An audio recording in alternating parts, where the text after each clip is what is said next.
Kadida, it's so great to have you with us. Thank you so much for being our guest today.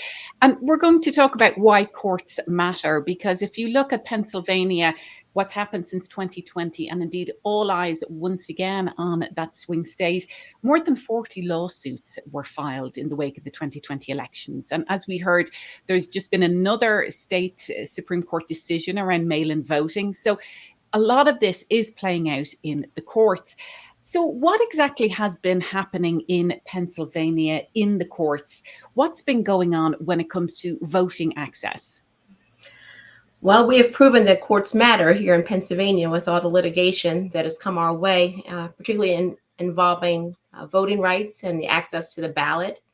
Here in Pennsylvania, we had a state legislature that is currently controlled by Republicans, who in 2019 passed Act 77. It had bipartisan support that would allow for Pennsylvanians to be able to access the ballot in ways other than just hitting the polls on election day, where they could actually cast a ballot with a vote by mail ballot, which expands abilities to access the ballot. It allows for folks to take a little additional time to complete their ballot and turn it in at a time that's convenient for them. Having elections on one day, that first Tuesday in November, is not always the most accessible for everyone, particularly those who are working 2 and 3 shift jobs.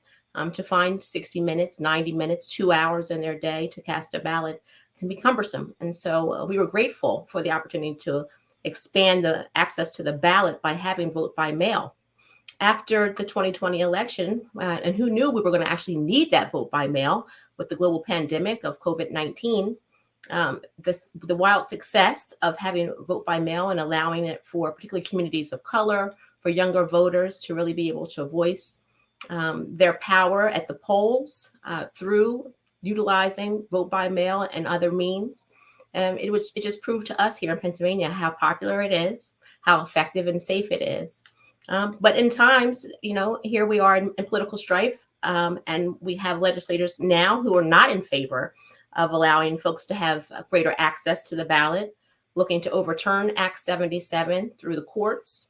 Luckily for us here in Pennsylvania, our state courts, our Supreme Court has been a firewall for voters and has proven time and time again that Act 77 is constitutional and that Pennsylvanians should have access to the ballot, and that means access to mail-in ballots.